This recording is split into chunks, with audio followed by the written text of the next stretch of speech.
Good evening and welcome to Town Meeting Television's coverage of the Republican primary for representatives to Congress. We're so glad that you're here. And we have Justin Tuthill and Anya Tynio, who are both running as Republicans. And Jimmy Rodriguez, the third candidate in the primaries, is not here with us this evening. You will hear a little bit of a puppy in the background. I will do my best to mitigate that sound. I apologize a moment. Well, why don't we start, Anya, with opening comments and why you're running and what qualifies you. First of all, thank you very much for having us and for hosting this town meeting so that the voters can hear our positions. It's been very difficult with COVID-19 to get the message out as effectively as we would all like to, so we appreciate this. Thank you. I am running for United States Congress to represent the state of Vermont and to offer a fresh perspective in Washington, D.C., a perspective from a working class person who really understands the struggles of the everyday Vermonter, and a younger person who is going to bring with me the knowledge of the issues that the youth are facing in this state, as well as will be facing for many years to come. Thank you so much. That was very interesting. Do you want to talk about why you're qualified? I'm qualified for this office for the reason that any American that seeks this office is qualified. I care deeply about my country and my state, and I look forward to serving my constituents, listening to their concerns and complaints and working to correct them. I am a hard worker. I'm an intelligent person, I would say, and I believe that I will do very well for the people of Vermont and Washington. Do you have any issues that you've worked on as an activist? Per se, I'm not an activist. I am a conservative person. My focus will be on constitutional rights. I have a vast amount of knowledge of the agriculture industry that I will put to work in Washington. And I believe that we must be fiscally responsible and really tighten our belts to overcome the deficit that we had originally and the one that has now been created with the COVID-19 virus. So those will be three of my main focuses in Washington. Thank you very much, Anya. Justin Tuthill, tell us why you're running and what qualifies you for the position of U.S. Congressman from the state of Vermont. Well, I'm running because I kind of see a bitter political discourse over in Washington, and our three politicians are kind of playing it safe, just trying to make it through their careers. They're really not making any waves. They're not. They're rather forgettable if you're looking at what their achievements are.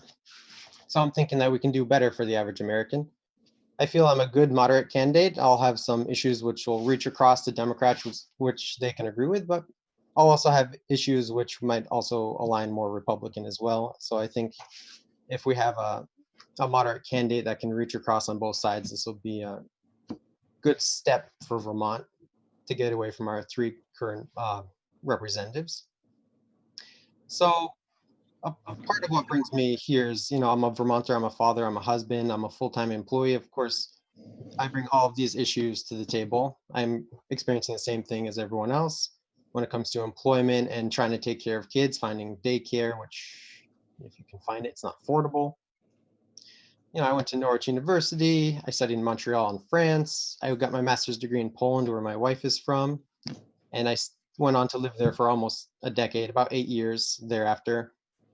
And I got to really live Europe's policies, and I saw things that aren't working for them and some things that can work for us in the United States. And I'm seeing a lot of things that the United States should have probably done decades ago. Like since 1919, we've been working on maternity leave and sick leave across the world, and the United States kind of stepped back and ignored the issue. And some of it's kind of become a crisis during COVID. I'm probably coming close to my time. So I saw America through the eyes of a foreign country that used to be an adversary, currently a strong ally. And I'm currently employed at Dartmouth-Hitchcock, which is a hospital. And I kind of got like firsthand experience of what's going on with COVID. And there we go. Thank you. You'll have more time to speak. Because the next question is, what difference do you think that you'll make because on behalf of the people of Vermont, because you were in Congress next year at this time? Well, I'm looking to bring the United States to the 21st century. If I'm being a little bit cynical, I'll say I'm trying to bring us to the 20th century. So what I want to do is I want us to get paid sick leave, paid vacation time, paid maternity leave, paid paternity leave, And this is something every other modernized country, other developed countries, even countries like Kenya have touched on. And I think the United States can handle it. I'm also looking at many other issues which affect Vermonters. Of course, one other major concern we can say is our water pollution, which we're not immune to over in Vermont. We're dumping waste in Lake Champlain. Of course, we have runoff from the roads and farms as well that we can address. But it's kind of a larger concern for me is Mississippi and the Gulf of Mexico, which is a similar and bigger issue, which I'm looking to address, but it's exactly the same type of issue. And yeah. I'm sorry, we don't hear you. What will be different because you were, what, will any of those issues have changed because you were there next year at this time? Well, the issues that I'm looking to address, of course, I would look to push some legislation or bill, and we're not seeing anything like this from Peter Welch. He's really being quiet. You can really forget he's actually there. And I haven't seen him try to touch on these types of issues as well. Okay, thank you very much. Anya, Tynio, what difference will it make to the people of Vermont that you were in Congress next year at this time? I believe that they would see a vast difference. Number one, they would know that they could reach out to their congressional representative at any time. I will be working for them actively from day one, the day of my inauguration on. And as I said, I will be focusing very hard on budget and improving our agricultural economy and helping to have agriculture thrive in the state of Vermont again. So I believe that next year at this time, people would be able to see a visible difference based upon my work in Washington, D.C., as well as a protection of their constitutional rights. Thank you so much. So given the budget issues and the debt that the United States is contributing to through this COVID pandemic, but has for many years, what's your opinion of the national debt, and what would be your approach to address your concerns, Anya? So the national debt has been a problem for many years. This is obviously not something new, and it's not the first congressional forum to discuss it. We do need to make some very serious changes in our spending habits, and it's important for people to realize that the United States government is not independently wealthy. The debt of the government is the debt of the people. And I think that people and tax-paying citizens really need to understand that and get on board with the fact that we will be making budget cuts to necessarily reduce this deficit so we are not passing this debt on to our children and grandchildren and so forth. So it's going to take some very difficult decisions being made, some tough calls, but in the end, it will be for the betterment for all of us. What kind of tough calls do you have in mind? Well, I do think that we need to look very carefully at all areas of our spending to decide whether those budgets can be reduced and what needs to be maintained as is, and possibly some things will even need to be increased. But we do need to look at budget cuts in a very serious manner, especially since the COVID-19 pandemic has cost the nation such a fortune. I'm sorry, I don't have any sound. I can't hear you. Some people would want to cut the military, but some people would want to cut social services. So are you on one side or the other of that? I believe that defense spending is very serious and that we must take it seriously in order to protect our country and our citizens, even our citizens abroad. So we need to look at defense spending as a very necessary part of our government spending. As far as social welfare programs and so forth, they do need to be looked at, but they are also important. So I'm not looking to make any decisions that would negatively affect the citizens of our country that are most dependent on this type of aid. Very good. Thank you. Justin, what's your view of the national debt? Well, we need to get our budget under control. And at first, before COVID, I'm like, okay, what we need to do is just vote against anything which goes over our income. But now we have COVID, and we're going to have a lot of emergency bills that need to go through, emergency spending. We need to bail out states. We need to help businesses. So we're stuck in quite a predicament right now. We need to bring down the debt, but we also need to help the states and all these businesses. But of course, we're going to see some cuts eventually down the line. but I see a lot to be had by making corporations and the rich pay their share. I didn't say pay their fair share, because then who would define what's fair? We currently have an interest rate which they aren't paying. So 2018, 60, at least 60, I've seen other numbers, 91, Fortune 500 companies paid zero in taxes on 79 billion in profits. And instead they've received 4.3 billion in rebates. Meanwhile, we're also losing about 90 billion in income taxes from these corporations because they're shifting their profits overseas. So if we can catch more of this income, we're going to see less of an impact from COVID, and we can also use this for social services and other programs as well. Is that a very Republican idea? Probably not. But this is kind of, I see it as kind of a middle ground. They want to kind of bring down taxes, and the Democrats want to like increase taxes. Well, I'm looking at it like, well, they're not even paying the taxes they're supposed to be paying now. Let's get there first and then see where we are, and then we'll discuss it one way or the other. Like, this is the wrong conversation we're having at this time. When they're paying zero in taxes and getting money, I see a problem. So how would you approach the healthcare question in terms of universal healthcare for all? Is that something that you support, or do you have another approach to how to deliver healthcare coverage to the people of the United States? Well, as well as if you're talking to me now instead of Anya, I'd like a tiered approach to how I'd address healthcare. First, I want to bring down costs. That could be through transparent billing, and the hospitals will naturally see, like, we can't show we're paying $400 for a Band-Aid. I want to make sure that across the country, people are paying the same amount for healthcare. I want to address the high costs of medication. And of course, if we can find a way where our healthcare will not be impacted at the hospitals I'm speaking about now, then I would support a single payer system, of course, with a private option. All right, wonderful. Thank you. Anya, Tynio, what's your view of universal coverage, or perhaps you have another approach? So universal coverage comes down to what I was saying before. The United States government cannot afford to handle the healthcare needs of the entire nation, and we must maintain a private healthcare system so that we can have private health insurance handling the bulk of our medical care needs. If we were to adopt something like Medicaid for all, Medicare for all, whichever version you want to call it, it would negatively affect those programs that are now in use and would defund them in the future. So we could, in essence, be destroying the programs that help the most vulnerable in our country as of this time by implementing it for everyone. And I think that it is very important not to do that.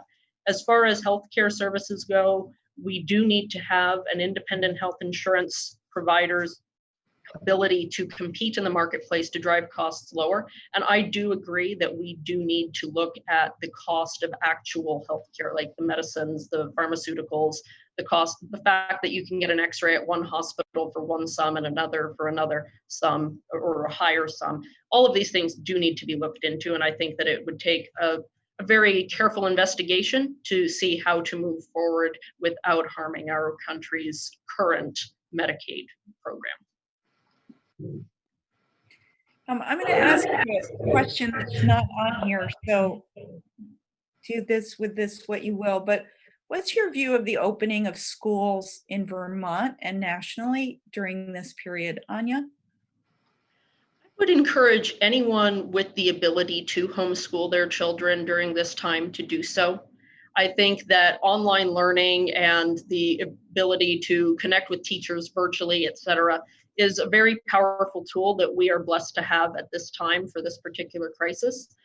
I understand the need to reopen the school system and to have the children continue to be learning, but I do fear that it would be difficult for us to contain any type of spread that would start in a school. I mean, we have cold and flu season every year as soon as school starts. So I think that it's very important for us to be careful not to have a super spread through our communities because schools have reopened.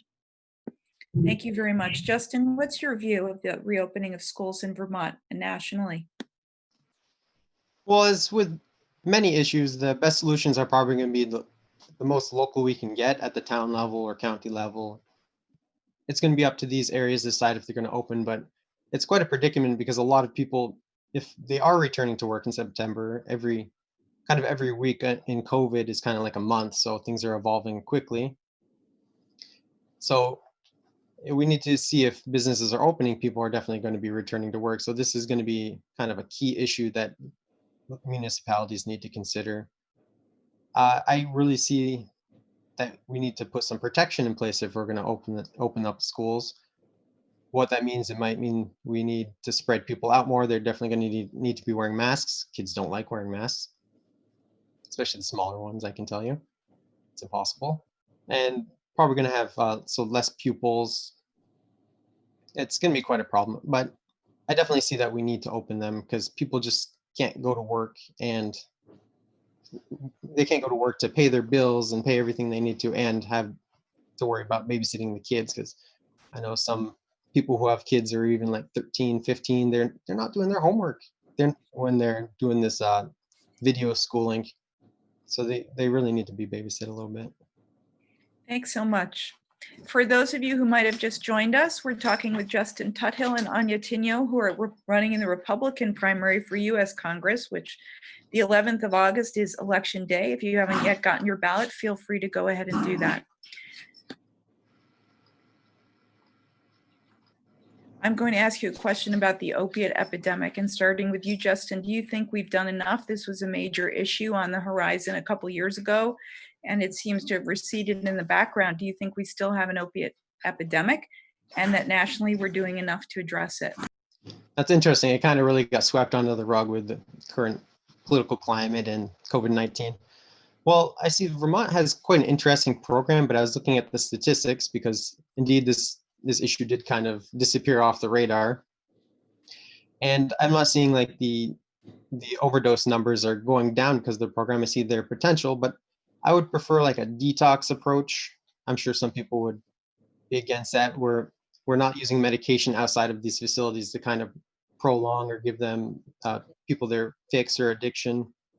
I want to give people counseling and of course maybe even training so they can find some other avenue or some other thing to feel accomplishment elsewhere in their lives, maybe a new profession, give them some distraction from this. And of course those with legitimate chronic pain should be seeking some additional different pain medications. And we really need to bring the hammer down on the dealers, whether those be the physicians, which initially we can kind of say initially big pharma and the physicians were kind of peddling the issue. And of course, now we have drugs on the street from standard drug dealers. Thank you so much. Anya Tynio, your view of the opiate epidemic, its status, and what's left to be done.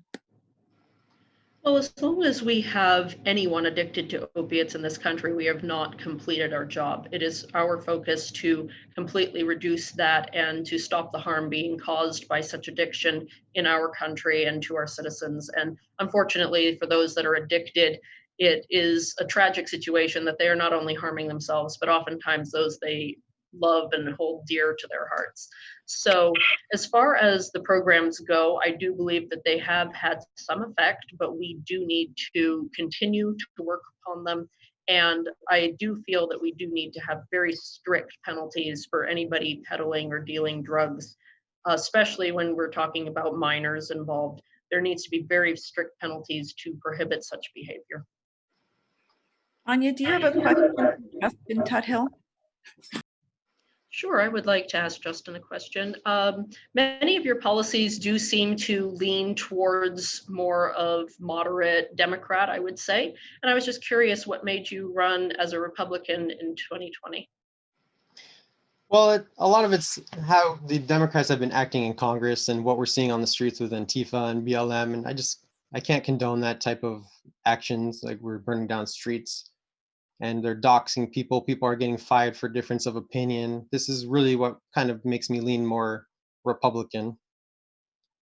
So you feel that you're more of a Democrat in ideals, but can't support the current behavior? No, I don't. I've never really felt a strong attachment to Democrats, but Of course, as a Vermonter, I'm a moderate, so I have voted Democrat in the past. I've voted for Peter Welch. I'll just vote for whoever is the best person who's going to serve us. Thank you so much. Anya, why are you running as a Republican? I've been a Republican all of my life. I remember being very young and siding with the Republicans on financial issues and fiscal responsibility, and it's just kind of grown from there. I'm also a Republican because I believe very strongly in constitutional rights and the defense of them, and that includes Second Amendment, which seems to be something that the Democratic Party has abandoned for many years now. So all of those reasons and more. Thank I believe in pro-life, and the Republican Party supports my Christian values. Very good. Thank you for spelling that out. Justin, do you have a question for Anya? Well, I see she seems to be concerned with terrorism, but I was wondering about her position on China. At this point, I think that there's a legitimate question whether China has engaged in terrorism. So I think that it's very important for us to take a hardline stance. I've read the intelligence reports based upon the coronavirus, and I am very concerned by what I see. And I do think it warrants further investigation and possibly further action. Justin, what's your view on China? Well, for me, COVID-19 is just the tip of the iceberg when it comes to China. It's a lot to do with human rights violations. They're very anti-democratic ideals. Basically, anyone in international relations knows don't trust anything coming out of China. Of course, they're stealing intellectual property rights. They've stolen the South China Sea. They've militarized it under Obama. And I think there's a lot of issues coming with China, and the day of reckoning for them is probably quickly coming. I hope to team up with a lot of other countries that have also seen like their wolf warrior diplomacy and debt trap diplomacy and kind of getting sick of it. And maybe we'll kind of rein them in a little bit. Thank you very much. Why don't we start this next question with you then, Justin, which is, what do you think is the biggest impact from COVID on our country? And what aspects of it do you seek to address by running for Congress? Well, COVID, I mean, it's affected everything. So it's going to be hard to say exactly what's the biggest thing that's affected. Of course, everything's connected. Like when businesses need to close, I think I might go on a tangent by accident here. When businesses close, the employees are affected, and of course they're not taking an income. The businesses aren't taking income, so then taxes are further affected down the line. And when we don't have tax money, we can't save the businesses with additional funds because we have less revenue coming in. We kind of see, like I was mentioning before, or before this was started streaming, it was health, vacation time and sick leave really became a crisis. Some people didn't have it. Some people had it and lost all of it because they couldn't work. They were told like, we're closing. The first thing you got to do if you want to get paid is use your vacation time. And for people in like restaurants, they only had a week if they're lucky, maybe. And this is one of the big crises. So as I mentioned before, I want the sick leave, vacation leave for people mandated at the federal level. And we're going to need to, what was the question? So we're back to the question was COVID-19 impacting what you're going to do. impacts. So really the biggest impact is, I would have to say, on businesses, especially the smaller ones, which we usually see are less capable of getting federal funds, especially when we're talking about farms. We do subsidize them heavily, but we end up giving most of these funds to the larger farms, and I believe the businesses will end up being the same way. Thank you so much. Anya, Tynio, your view of the COVID-19 pandemic, its impact, and what you would ameliorate or address in Congress. Well, obviously, we have the tragic loss of life that has been a truly horrible moment for our country and for the world. And the financial implications that this have had will be long-reaching. There is no doubt about that. I think that the most important thing that we can take out of this pandemic, though, is the knowledge that we need to protect against such things in the future, because now that people have seen the effect that such a virus can have on a world economy and our nation in particular, we do need to take steps to be very much protected against such biological attacks in the future. So it would be a focus of mine to focus on security and protection against such things. Thanks so much. I'm going to ask you a question, which is the last one here, but I'm going to reframe it, which is, why do you think it's so hard for people in the United States to hear each other's political opinions? Which one of us? Why don't we start with you, Anya? Thank you. I think that people tend to polarize when there's a lot of screaming and shouting, and they start backing to their corners and come out swinging so that they can defend themselves. And I think that it's very important when we're trying to have serious political discussions or policy discussions or even moral discussions that we maintain a very civil tone and try and bring people around to our opinion without the use of rioting, violence, in some cases, death. And I think that those types of behaviors cause political polarization. And unfortunately, we seem to have a lot of that, especially coming from the left these days, where they tend to believe that they can bully the rest of the country into believing their own way. If they scream, yell, shout, loot, riot, all of these things, commit acts of violence. So we need to be very careful to be a civil country. We are a first world country, and we need to behave like one. Thank you very much. Justin Tuthill, why do you think it's so hard for people in the United States to hear each other's different points of view? Well, when the internet was first coming out, we kind of had this concept like that everyone's political spectrum will kind of equalize. Everyone will have a similar political opinion because everyone have access to similar information, the same information. But what we saw was, especially lately, is a little bit biased reporting by some organizations, but the internet kind of became an echo chamber. You can kind of isolate yourself on a forum, on a certain part of the web where people share the same ideas. You get used to hearing it. You kind of feel that you're correct, that so many people are feeling the same way as you. And we're not, I see the problem is we're not really being civil, like Anya said. We need to be a little more civil towards each other and just say, I value your opinion. It's your right to have an opinion. However, perhaps mine is a little different. Instead of we see, especially during Black Lives Matter, anyone with even a slightly different opinion is immediately a racist. They become target for firing, doxing, physical attack. It's just not where we need to be as a country. Where do you fall on the question of reparations for African Americans? Me? Yeah, I'm sorry, Justin, yes. So there has been issues in this country even after slavery, but if we're talking specifically about reparations for rising due to slavery, that question kind of ended in 1900 because so many years had passed, generation already didn't experience it. I don't think this is really a topic for now. All right, thank you very much. Anya, Tynio, your view on reparations for African Americans. I believe that our nation paid the price for slavery when over 400,000 people died in the Civil War. I believe that was our reparation for that sin, and that it is no longer a subject that needs to be brokered in our modern times. Thank you. Would you, Anya Tynio, Republican candidate for the primary for U.S. Congress, give us a 1-minute closing statement? Yes, I appreciate, as I said, being able to have this forum.